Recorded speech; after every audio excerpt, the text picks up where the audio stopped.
Olá, bem-vindos a mais um vídeo aqui no Rede Poderosa. Hoje nós vamos falar de Stephen King de novo. É o 20º vídeo que eu estou falando de Stephen King. Não só de Stephen King, é o 20º vídeo que eu estou falando de A Zona Morta. Eu tô até usando uma touquinha que combina com a capa. Olha que fofo. Mas é porque se você assistiu o meu vídeo saindo da ressaca, em que eu peguei esse livro para tentar sair de uma ressaca possível, você viu no final lá que eu falei que esse livro, ou Stephen King, ia ditar as minhas próximas leituras. Então é esse o vídeo que eu falei lá.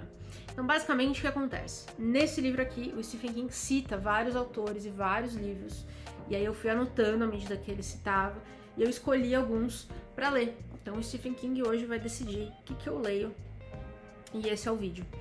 Eu vou começar com A Zona Morta, e aí eu vou escolher os livros e vou ler um resuminho do que é eles, pra vocês saberem quais são os livros que a gente vai ler e o que eles são. Então, de Stephen King é o seguinte: depois de 4 anos e meio, John Smith acorda de um coma causado por um acidente de carro. E após tanto tempo, sua volta à consciência é acompanhada de poderes inexplicáveis. O passado, o presente, o futuro, nada está fora de alcance. O resto do mundo parece considerar seus poderes um dom, mas John está cada vez mais convencido de que é uma maldição. Basta um toque e ele descobre mais do que jamais quis sobre as pessoas. Ele não desejou isso e, no entanto, não pode se livrar das visões. Então, o que fazer quando, ao apertar a mão de um político em início de carreira, John prevê o que parece ser o fim do mundo? Então, A Zona Morta de Stephen King. Então, esse livro vai guiar as minhas próximas escolhas, que são as seguintes. Algo Sinistro Vem Por Aí, do Bradbury. Não tem uma quarta capa, só tem uns blurbs que dizem o seguinte: um romance encharcado de escuridão. Escuridão profunda que se aproxima e traz com ela o medo do desconhecido. A maior parte da história ocorre na calada da noite, e ninguém descreve a noite como Bradbury. Curioso. Se o Iluminado me aterrorizava com a possibilidade de que meu próprio pai pudesse tentar me matar, Algo Sinistro Vem Por Aí postulou algo muito mais assustador e muito mais provável, que ele não seria capaz de me salvar se alguém o tentasse. Seth Grahame-Smith, autor de Orgulho, Preconceito e Zumbis. Tô curiosa. Nunca li esse livro. A única coisa que eu li do Bradbury foi o Fahrenheit 451, o clássico dele. Gostei bastante, mas aí nunca mais li mais nada do Bradbury, então pra mim vai ser legal ler mais alguma coisa dele. Vou ler também Todos os Homens do Presidente, de Carl Bernstein e Bob Woodward, o caso Watergate e a investigação jornalística mais famosa da história. Esse livro reconstitui a investigação feita pelos jornalistas Bob Woodward e Carl Bernstein do caso Watergate, escândalo político que levou o presidente Richard Nixon à renúncia em 1974, em linguagem eletrizante e cinematográfica. Os dois repórteres contam como ajudaram a revelar uma poderosa rede de espionagem e sabotagem montada dentro da Casa Branca contra políticos do Partido Democrata. O Nixon era do Partido Republicano. Todos os Homens do Presidente obteve enorme sucesso de público e crítica quando foi lançado, pouco antes de Nixon renunciar. 2 anos depois, ganhou a adaptação para o cinema estrelada por Robert Redford e Dustin Hoffman. Hoje, o livro é considerado um clássico do jornalismo e um marco histórico da liberdade de imprensa. Tô curiosíssima para ler esse livro, já tenho ele há um tempo, então agora vai. Vou ler também Jude, o Obscuro, de Thomas Hardy. Eu tenho essa edição da TAG, belíssima. E aqui nós temos o seguinte: ansioso para escapar das amarras de sua classe social, Jude Foley sonha em um dia se tornar professor universitário. Apesar do empenho nos estudos de letras clássicas, o entalhador se vê cada vez mais sufocado pela pobreza e pelo casamento infeliz com Arabella Dawn, filha de um criador de porcos. É quando finalmente conhece Sue Bridehead, prima distante, nada convencional, que Jude vislumbra uma chance de felicidade. Em uma sociedade tão pouco favorável a mudanças como a do sul da Inglaterra em meados do século XIX, cujos costumes, dialetos e arquitetura Thomas Hardy aqui recria com exatidão, o amor deles logo se transforma em uma sentença. Jude o Obscuro, o último romance de Hardy, é considerado o trabalho mais corajoso e inovador do escritor. Originalmente publicado em fascículos mensais, cada novo capítulo trazia uma onda de choque aos leitores vitorianos. Como em outras obras do autor, é possível perceber o quanto a sociedade é cruel com aqueles que desafiam suas tradições. Nossa, eu tô curiosíssima, agora eu nunca li nada do Thomas Hardy. Eu espero que não seja muito difícil de ler, porque eu vou me sentir burra. Mas, curiosa pra caramba agora pra ler esse livro. Bora! E vou ler também Kent State, 4 Mortos em Ohio, do Durf Backdurf, um nome meio diferente. Ganhador do Prêmio Eisner e do Prêmio Ringo como melhor trabalho baseado em fatos, do ACBD French Critics, do Alla Elsa Alex Award. Eleito um dos melhores livros do ano pelo The New York Times, pela NPR e pela Library Journal, melhor graphic novel do ano na lista do Publishers Weekly. Em 1970, os jovens norte-americanos acreditavam que poderiam mudar o mundo. A Guerra do Vietnã completava 15 anos com centenas de milhares de mortos. Na segunda maior universidade do estado de Ohio, a Kent State, o mês de maio começou com uma série de protestos contra o conflito que se espalharam pela cidade, atraindo a atenção das paranoicas forças armadas do governo Nixon, que viam infiltração comunista em cada flor do cabelo, em cada acorde de guitarra. Nixon resolveu fazer então de Kent State um caso exemplar de repressão. No dia 4 de maio, quando os estudantes se preparavam para mais uma manifestação, soldados da Guarda Nacional simplesmente abriram um tiroteio contra os jovens, deixando 9 feridos e 4 mortos. Então, muito curiosa, eu gosto muito de quadrinhos baseados em fatos reais. Então, essa vai ser a minha pilha de livros para esse livro. A gente vai... eu vou lendo e volto aqui para contar para vocês o que achei de cada livro. Eu vou começar com A Zona Morta do Stephen King, que eu já li. Então, se você não quer saber nada sobre esse livro, eu vou deixar aqui capítulos no livro, não sei como é que chama, capítulos no vídeo, não sei como é que chama. Mas vai ter aqui embaixo bonitinho para onde você pode ir para não ouvir falar de A Zona Morta, e você pode ouvir falar dos outros livros mais pra frente. Então, até já.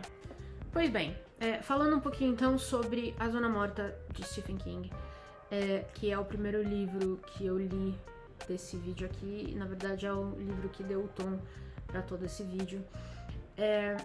Eu gostei muito desse livro. Eu acho que é um livro, era exatamente o que eu tava buscando, eu li no momento certo pra mim, né? E eu acho que o Stephen King tem muito isso, tá? Nem toda a história dele eu amo, inclusive acho que eu comentei num vídeo de ressaca, alguma coisa assim, que tem até livro dele que eu não gosto muito e tal, mas quando eu pego o livro dele no momento certo, que é o que eu preciso ler naquela hora, eu vou embora. Eu li esse livro em 2 dias. Pra mim, era exatamente o que eu precisava, era um livro frenético, que eu fiquei trancada nesse livro porque eu queria saber como ia terminar. Porque ele tem 3 histórias, né, principalmente. Então a gente tem a primeira história principal, é a do John Smith, que é o cara que aparece aqui no resumo do livro. Que ele sofre um acidente de carro, ele entra em coma, ele fica em coma por 4 anos e meio, ele acorda e aí ele começa a ter uns poderes estranhos, assim, quando ele encosta nas pessoas, ele pode saber coisas sobre elas, ele vê coisas sobre elas, presente, passado, futuro, coisas que nem as pessoas sabem, ou que nem as pessoas vão saber um dia, mas ele sabe. Ele começa a descobrir coisas estranhas, e é desconfortável, e é estranho, e... enfim. Então ele vai se adaptando a este poder, se eu posso chamar assim. Essa é uma história, essa é a principal história, é a história que vai do começo ao fim do livro. Mas aí a gente tem 2 outras sub-histórias, vamos chamar assim. Uma não aparece aqui no resumo, mas é a primeira, que tem um serial killer atacando mulheres na cidade. Então é um serial killer que ataca, ele estrangula mulheres de 9 a 70 anos, assim, ele parece não ter... Ele tem um método, mas ele não tem... sei lá, um tipo específico de vítima, ele não tem um modus operandi muito claro, além do fato dele estrangular as mulheres, ele também estupra, mas assim, não encontram nada na cena de crime que possa, né, nenhum rastro, nada que possa dar alguma pista pra polícia de quem pode ser. E aí o que acontece é que a polícia só fica encontrando corpo atrás de corpo e tá começando a ficar desesperada porque não sabe nem onde começar a procurar esse assassino. E aí a segunda história, que é a que aparece aqui no resumo, é de um jovem político muito ambicioso. Acho que ele já é prefeito quando a gente conhece ele aqui, mas ele quer continuar galgando, né, os níveis aí profissionais da política, ele quer continuar crescendo na carreira, só que ele também é um cara que, muito claramente, ele é questionável. Ele tem atitudes questionáveis, as pessoas em volta dele são questionáveis e ele apoia coisas questionáveis. Então, quando o Johnny se conecta com essas duas histórias, é que as coisas andam bastante rápido. E aí eu acho que, não vou falar muito mais sobre isso, mas é aí que eu acho que as coisas andam melhor, sabe? É quando o Johnny se conecta com a história do assassino em série, que eu acho que fica muito bom, e quando ele se conecta com a história do político, que eu acho que fica muito divertido, entre aspas, né? Divertido porque é uma história de drama, é uma história de morte, enfim, divertido, entre aspas. Mas é aí que o livro ganha fôlego, ganha ritmo, que era exatamente o que eu tava buscando, era exatamente o que eu precisava. Eu achei o livro divertido, eu acho que é um livro para se ler rápido, eu acho que é aquele livro que você pega para ler despretensiosamente, vai embora, né? Então eu recomendo bastante. Eu acho que se você tá procurando uma leitura assim, e você conhece o estilo do Stephen King, que pode ser, em alguns momentos, mais verborrágico do que precisa, então tem cenas que ele descreve mais do que precisa, tem coisas que ele fala, ele repete e talvez não precisasse tanto. Isso tem, e eu acho que isso é meio clássico de Stephen King. Então se você ler vários livros dele, você meio que vai pegando essas manias dele, né? Essas coisas que ele costuma fazer em vários livros. Mas pra mim, já não é um problema... Não é um problema tão grande, eu já me acostumei e eu confesso que não me incomoda muito mais. Eu gostei do livro, me animou a ler os outros livros que eu vou ler pra esse vídeo, então só pontos positivos. Então eu volto agora, volto daqui a pouco pra vocês, pra mim, eu não sei quanto tempo vai ser. Eu tô lendo com uma certa... tô um pouco mais devagar do que eu costumo, mas volto em breve pra falar sobre o próximo livro desse desafio. Me aguardem, até já. Bom, tô num lugar um pouquinho diferente agora pra falar sobre a HQ Kent State, 4 Mortos em Ohio, do Durf McDurf. Eu tô testando um microfone novo, me digam se fica melhor ou pior que o outro, vamos ver. Mas eu lembro quando eu falei o nome dele, eu achei um pouco estranho, porque na verdade o nome dele é John Backdurf. E ele tem um quadrinho muito famoso chamado Meu Amigo Dahmer, sobre o Jeffrey Dahmer. Então, ele já tem aí uma história de sucesso. E aí, Kent State vai falar pra gente o seguinte. Ele começa contextualizando a década de 70, principalmente em Ohio, né, que é onde fica a Universidade de Kent State. E aí, em 70, as coisas nos Estados Unidos estavam muito difíceis, né? Então, o Nixon tá no poder, ele foi eleito em parte porque ele falava que ele ia acabar com a Guerra do Vietnã, só que ele vem, que já dura, né? A Guerra do Vietnã dura 15 anos já, então é muito longa, ela já deu errado, já tem que acabar. E aí ele aparece na TV um dia e fala, olha, os soldados estão voltando pra casa, a guerra vai acabar. E 2 semanas depois, ele invade o Camboja. Então, nada acabou. Só piorou. E aí, uma outra coisa aconteceu com a Guerra do Vietnã que piorou a relação do governo com os estudantes universitários, principalmente. Que até essa guerra, o alistamento era voluntário. Mas para a Guerra do Vietnã, o alistamento passou a ser mandatório. Então, esses jovens, né, de 18, 19, 20 anos de idade, que estavam na universidade estudando, que cresceram com a guerra, que só conheceram a guerra e as histórias terríveis da guerra, eles iam ser enviados para o Vietnã, né? As chances eram muito grandes.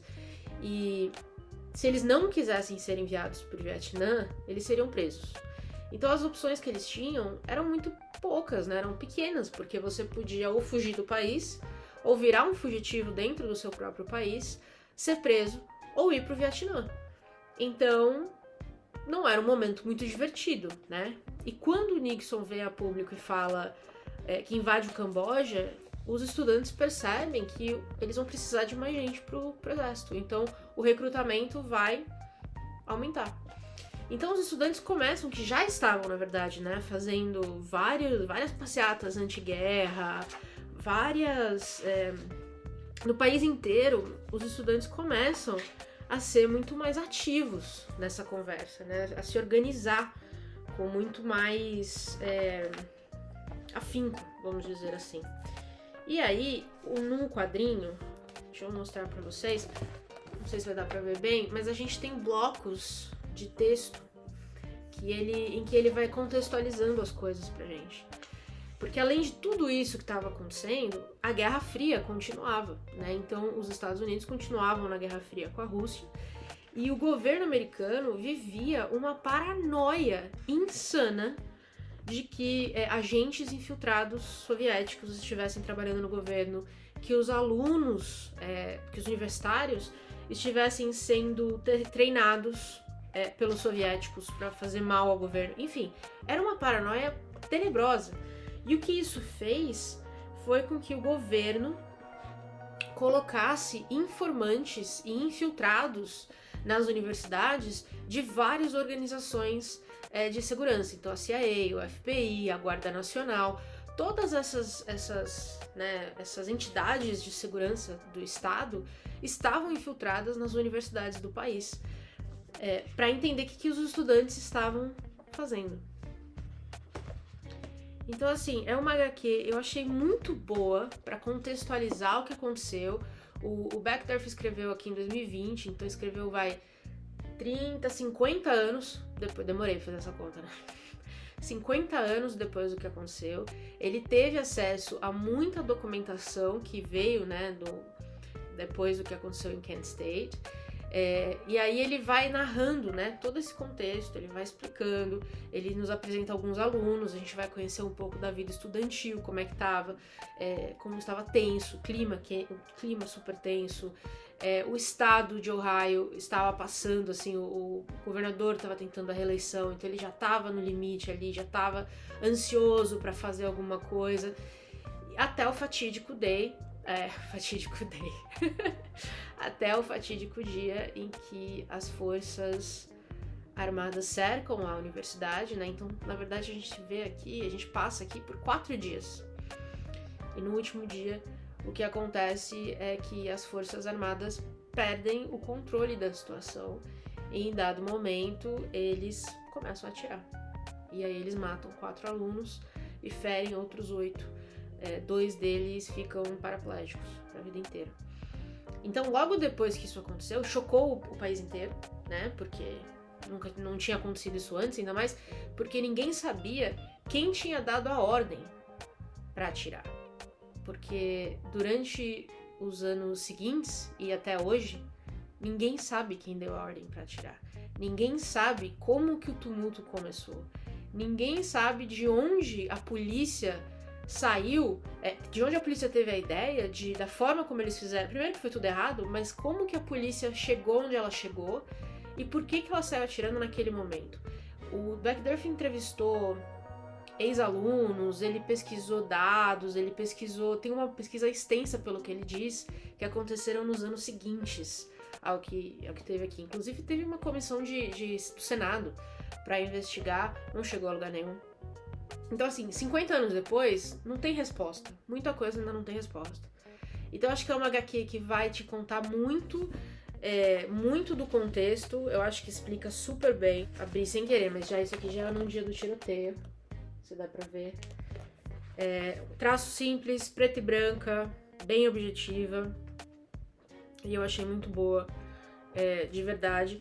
Gostei muito de ter lido. Acho que deu uma contextualização muito boa, porque esse caso foi citado em A Zona Morta, né? Porque você não pode... Isso aqui foi em 72 que aconteceu, se eu não me engano.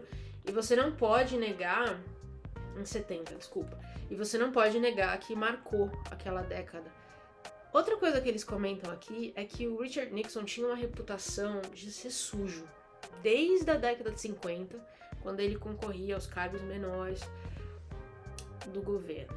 E aí ele tem um apelido de Tricky Dicky, alguma coisa assim.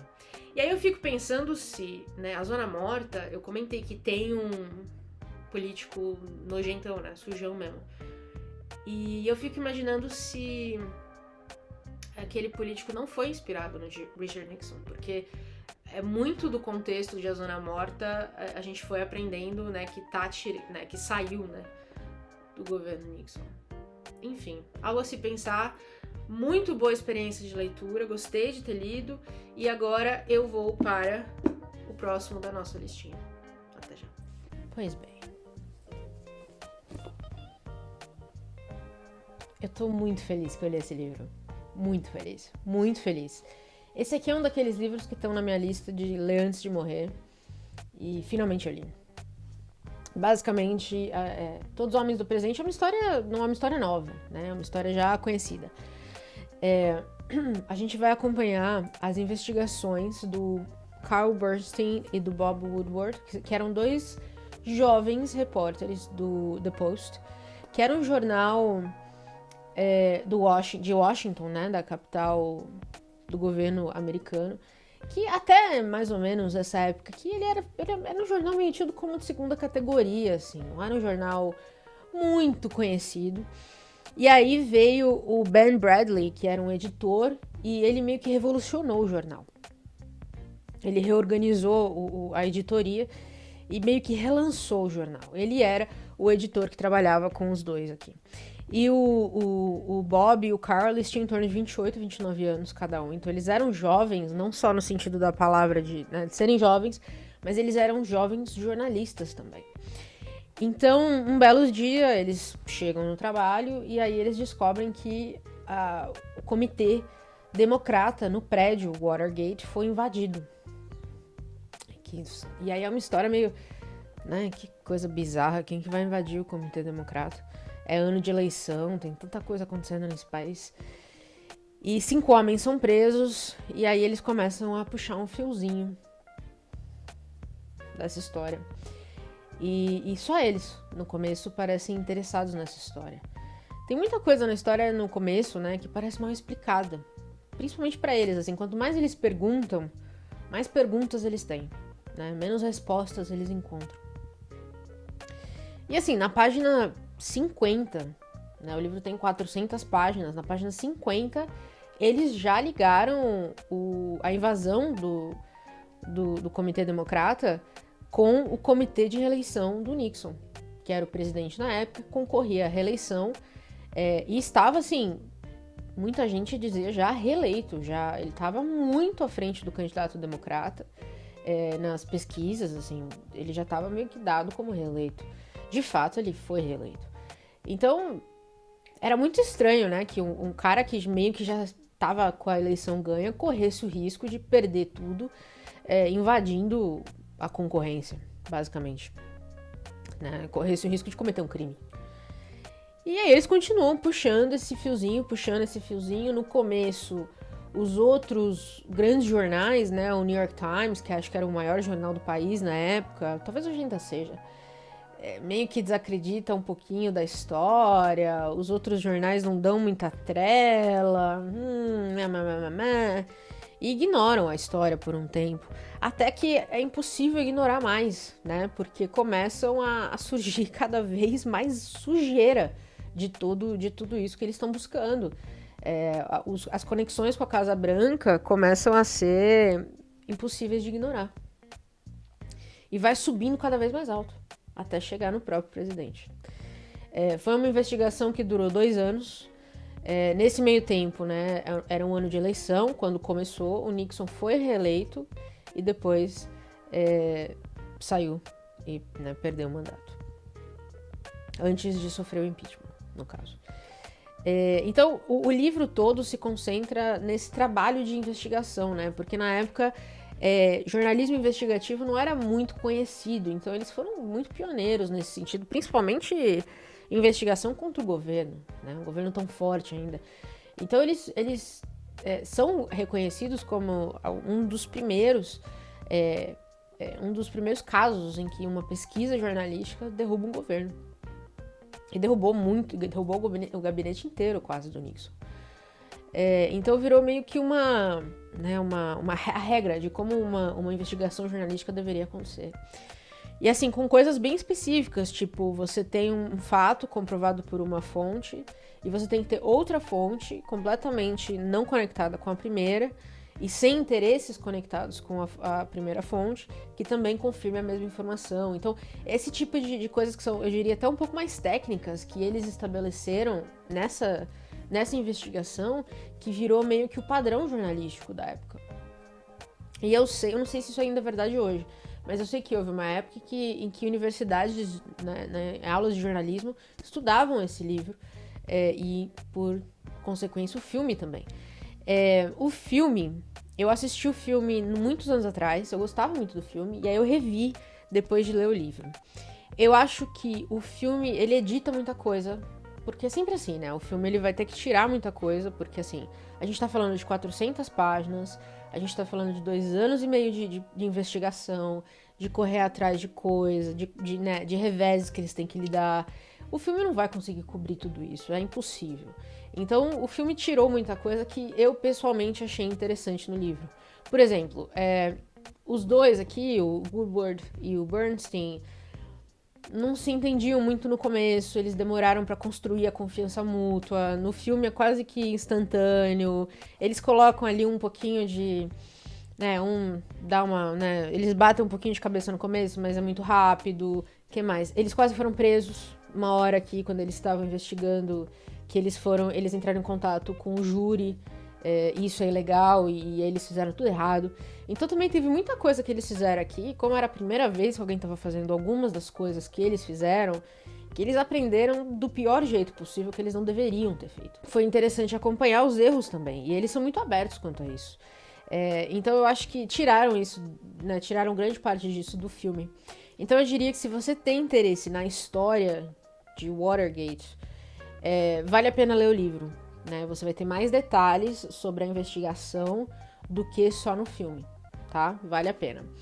Se você tem interesse em jornalismo, eu diria, leia o livro, assista o filme e assista também o documentário sobre o Ben Bradley, que foi o editor do Post, que revolucionou a editoria do Post e transformou o Post numa potência jornalística da época. O nome do documentário é O Homem do Jornal, que eu assisti, é muito bom. O Ben Bradley viveu uma época dos Estados Unidos muito intensa para o jornalismo. E o documentário dá conta disso. Então eu acho que, assim, como eu disse, esse era um livro que estava na minha lista de ler antes de morrer. Tô muito feliz que eu li. Obrigada, Stephen King, pelo empurrão para ler, finalmente. E, finalmente, dei conta dessa... É um trambolinho, né, gente? É 400 páginas. E, assim, quanto à experiência de leitura, acho que é importante falar uma coisa. Ele é escrito pelos jornalistas, né? Só que eles escrevem em terceira pessoa. Então, eles meio que se retiram, o que faz sentido, né? Porque nós fomos até lá e às vezes só um, às vezes só o outro. Então, eles escrevem em terceira pessoa pra gente poder, até eles mesmos se retirarem da história. Eu acho que ficou um pouquinho mais... A experiência de leitura ficou boa, ficou melhor, né? Ficou quase como se uma terceira voz, um terceiro narrador contasse a história pra gente, não eles mesmos. Então eu acho que, até mesmo quando eles assumem erros, ficou mais interessante. E eles podem fazer isso de um jeito também, não sei, talvez um pouco mais sincero. Eu não sei, eu gostei bastante dessa escolha de escrever em terceira pessoa, né? E não ficar escrevendo nós fizemos, ou eu e ele fizemos, ou alguma coisa assim. Então, enfim, recomendadíssimo. Vamos para o próximo livro, que eu tô animada. Agora a gente tem 2 livros de ficção. Tô animada para entrar em ficção. Confesso que eu fiquei muito tempo pensando nesse livro e, né, no trabalho todo que foi. E fiquei muito tempo vendo sobre jornalismo, lendo sobre jornalismo, vendo filmes sobre jornalismo, lendo sobre jornalismo. Então agora eu tô animada para deixar os políticos americanos de lado um pouco, eu não aguento mais. Chega de político e vamos pra ficção, que eu tô precisando de uma ficçãozinha na minha vida, assim, né? Então bora. Volto daqui a pouco pra falar do próximo livro. Até já. Pois bem, terminei mais um livro aqui da minha listinha Stephen King, que foi o Algo Sinistro Vem Por Aí, do Bradbury. Eu gostei muito da premissa desse livro, né, que vai falar sobre alguma coisa aterrorizante chegar à noite e assusta essa cidade, basicamente. E aí o que a gente vai ver? A gente vai acompanhar esses 2 meninos, o Jim e o Will, e eles ouvem numa madrugada, assim, umas 3 horas da manhã, eles ouvem uma música estranha lá longe, na cidade, e eles vão ver o que é, né? Porque, por que não? Por que não sair de casa 3 horas da manhã pra ouvir o que é uma música estranha? E aí eles veem um trem chegando e tudo parece meio mágico, assim, né? A música, o trem, tudo parece bonito e mágico, incrível. E eles ficam impressionados. E aquilo que eles estão vendo chegar, eles logo percebem que é uma daquelas feiras itinerantes, né? Uma daquelas... não uma das feiras, como é que eles chamam? Um daqueles carnavais itinerantes, sabe? De cidade pequena. E aí eles ficam animados, porque vai ter um monte de coisa, vai ter o carrossel, vai ter um monte de brinquedo que eles vão poder brincar e não sei o que lá. E aí eles voltam pra casa e decidem que no dia seguinte eles vão voltar lá no carnaval, né, pra poder brincar. Pois bem, no dia seguinte de manhã, eles acordam e correm pra feira. E aí eles percebem que tudo que eles acharam que eles viram de madrugada, né, que parecia mágico, à luz do dia, parece meio destruído, assim, sabe? O próprio trem que chegou, que eles acharam que parecia uma coisa incrível, parece meio destruído, assim, parece que vai desmontar. Se você dá um chute, assim, o negócio desmonta, de tão velho que é. E aí, eles começam também a perceber umas coisas um pouco estranhas, né? Uma pessoa entra naquela sala de espelhos, né? O jogo de espelhos, labirinto de espelhos. Aí a professora deles entra no labirinto de espelhos e sai chorando. E eles começam a perceber que não parece ser, assim, um ambiente muito divertido, sabe? Eles começam a ter uma sensação estranha com aquele lugar. E aí, eles decidem que eles vão voltar ali à noite pra ver se alguma coisa daquela magia que eles viram talvez volte à noite. Vai ver isso a questão. Vai ver aquele espaço, aquele ambiente ganhe vida à noite. E, enfim. E eles voltam à noite. E aí são dois meninos, né? Dois meninos, eles têm 12 anos, eles são ávidos por aventuras, eles adoram ler livros de aventuras. Então a gente sabe meio que vai acontecer, né? Eles vão encontrar dois personagens, são os dois donos do show, né? São os dois grandes personagens do show e eles sobem no carrossel e aí os dois percebem que o carrossel começa a andar pra trás. E a música do carrossel toca pra trás. Eles ficam, mas que é isso? E aí o cara que tá em cima, que é um dos donos, ele começa a derreter. E de repente, cada volta que ele dá no carrossel tira 1 ano de vida. Então ele está efetivamente meio que numa fonte da juventude no carrossel. Quando ele desce do carrossel, aquele cara que eles viram que tinha 40 anos tem a idade deles. E eles percebem que, apesar dele parecer um menino de 12 anos, ele tem olhos de um homem. Que me soa a coisa mais assustadora do mundo. Um menino de 12 anos com olhos de homem mais velho. Saia de perto de mim para sempre. Enfim, e aí muita coisa vai acontecer, eles vão descobrir muita coisa, eles vão ser pegos, enfim. Aqui vai falar um pouquinho da relação do Will com o pai dele, ele vai ter que se reencontrar com o pai, ele vai ter que redescobrir a relação dele com o pai. É muito bonita essa parte, eu achei. Mas de fato, eu acho que não é bem um livro pra mim. Eu sei muito bem porque o Stephen King cita esse livro em A Zona Morta. Esse é um livro muito Stephen King.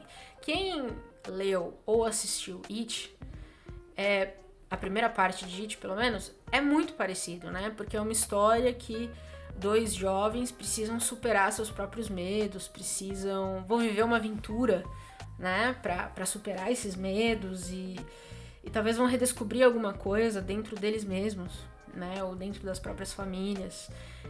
Tem um contexto aqui de família que é muito bonito e eu acho que é valioso por causa disso. E eu gostei de ler. Mas não é um tipo de livro que eu vou reler, sabe? É o famoso gostei, mas não amei, sabe? Então eu não pretendo reler esse livro. Eu gostei de ter lido, né? Eu gosto da ideia de que eu tô lendo mais um livro da minha estante. É mais um Bradbury, que eu já tava devendo ler mais um livro dele desde Fahrenheit, que faz anos e anos que eu li. A escrita dele, fenomenal, belíssima. Tem um monólogo do pai do Will aqui sobre o bem e o mal, sobre as escolhas que nós fazemos no dia a dia, sobre por que nós escolhemos certas coisas e o que isso diz sobre nós, que é um monólogo muito, muito bonito, né? O Bradbury escreve muito bem. Atrevo-me a dizer que melhor que o Stephen King.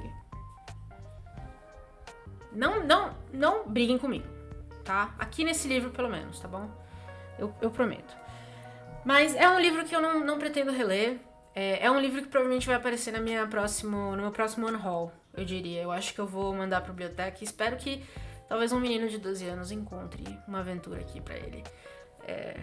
Vai ser divertido. Mas tá entregue, tá lido, gostei de ter lido. Mais um da minha listinha. E falta um só agora pra eu zerar a minha listinha Stephen King. É o livro que eu mais tô intimidada pra ler. Vamos ver o que acontece. Já volto. Bom, e aí eu vou fechar esse vídeo então com o último livro, Jude, o Obscuro, que é o que eu falei que eu tava mais intimidada pra ler. E isso é porque esse livro saiu em 1895, então eu não sabia muito bem o que esperar. Eu nunca li Thomas Hardy antes, então essa foi a minha primeira experiência com ele. E esse foi o último livro que ele escreveu. Então eu meio que comecei ao contrário, né? Vamos dizer assim. Depois desse livro, ele viveu mais 30 anos, mas nunca mais escreveu nada. E aqui a gente vai acompanhar o Jude, que é um rapaz muito pobre, ele é órfão e vai morar com uma tia que não liga muito pra ele quando ele é jovenzinho. Ele fica meio isolado na cidade, assim, é um povoado, na verdade. Eu nem sei se a gente pode chamar de cidade onde eles moram, porque é meio que uma cidade muito pequena. Quase que mais um povoado mesmo. E ele fica meio soltão, assim, sabe? Ninguém parece prestar muita atenção no menino, ninguém parece se importar muito com ele. E a tia tem uma padaria.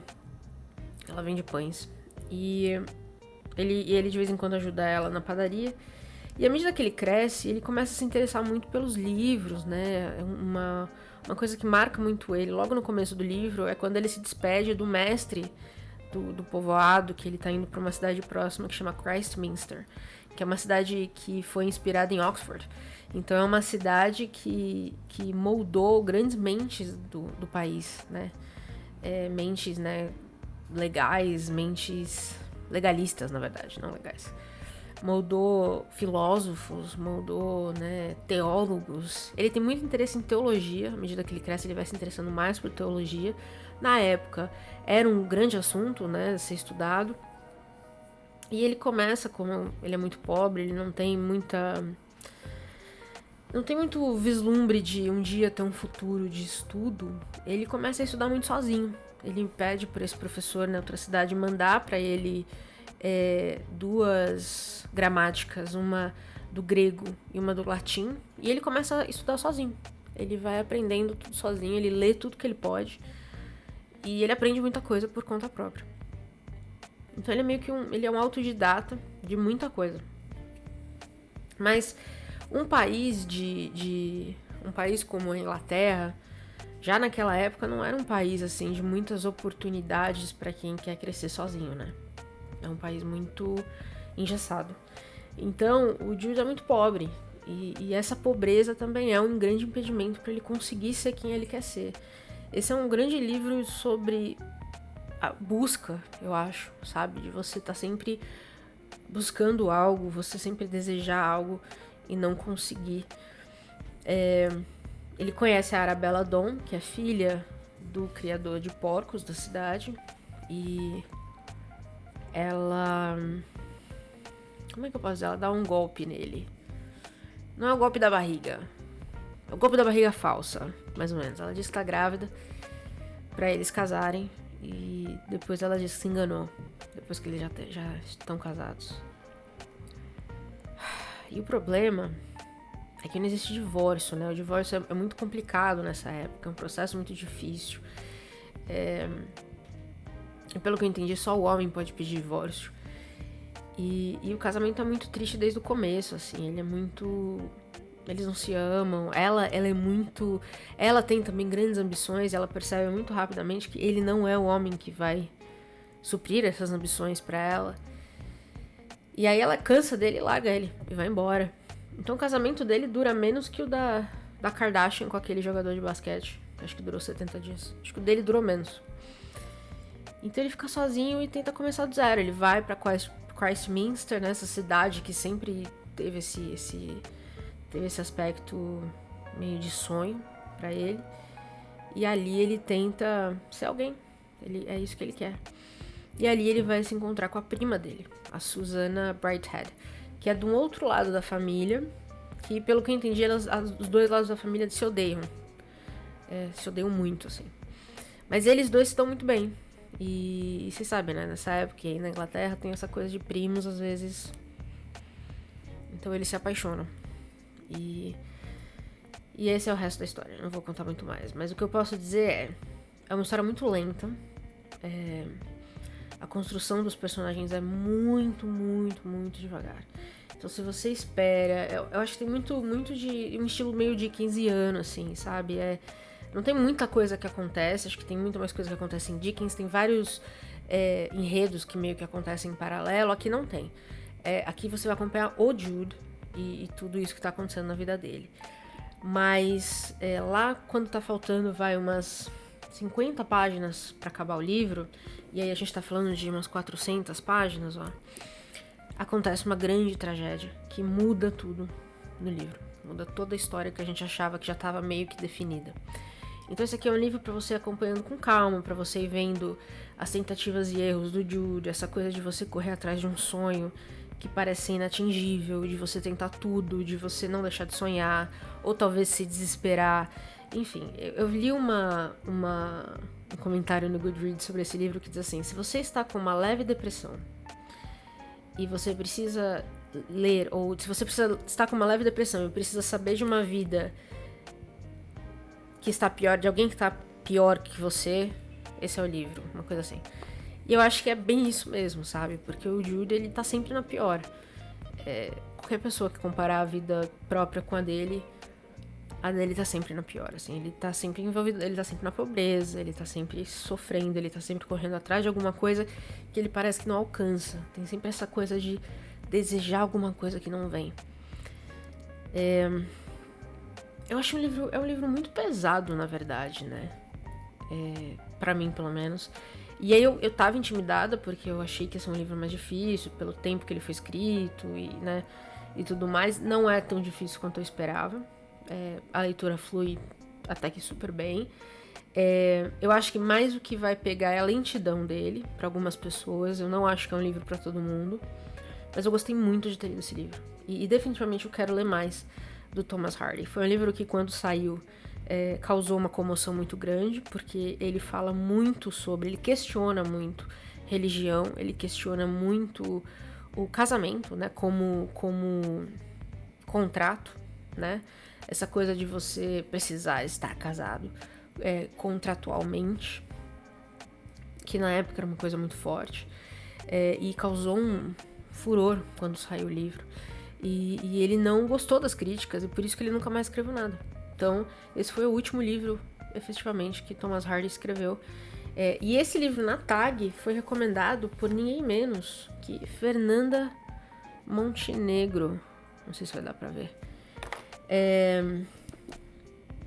E essa edição da TAG é realmente belíssima. Não vou negar. Tem várias edições da TAG que eu não li ainda. E as que eu já li são bonitas. Mas essa aqui eu acho que é uma das mais bonitas que eu já vi que eles fizeram. De verdade. Cada parte do livro, o livro é dividido em cidades, né? Ele vai para uma cidade, volta, enfim. E aí cada momento a gente tem que é marcante para ele, a gente tem uma nova parte do livro. Enfim, gostei muito, muito mesmo de ter lido esse livro. Então posso agradecer a Fernanda Montenegro e ao Stephen King pela graça alcançada, porque finalmente li Thomas Hardy. Eu tô muito feliz, porque acho que eu não teria lido, eu continuaria provavelmente evitando ler, porque essa é uma coisa que eu sei fazer, é evitar ler. Mas então, ó, pra esse videozinho maravilhoso, a gente teve aqui uma pilhazinha de livros muito boa. A gente foi de Thomas Hardy, a gente foi de Bradbury, a gente teve um não ficção com todos os nomes do presidente, a gente teve um quadrinho de não ficção com Kent State, quase que eu bati na minha própria cara. E tudo isso veio do A Zona Morta, que tá ao contrário. Deu certo? A Zona Morta do Stephen King. Então tá aqui a pilhinha de livros pra esse livro.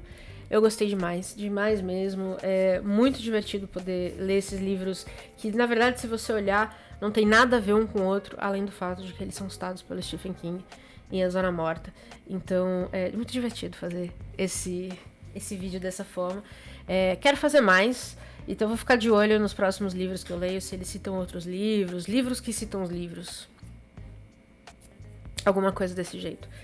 E é isso, espero que vocês tenham gostado. Me digam se vocês já leram alguns desses livros aqui que eu comentei, ou se tem interesse de ler. E a gente se vê no próximo vídeo aqui do canal. Tchau!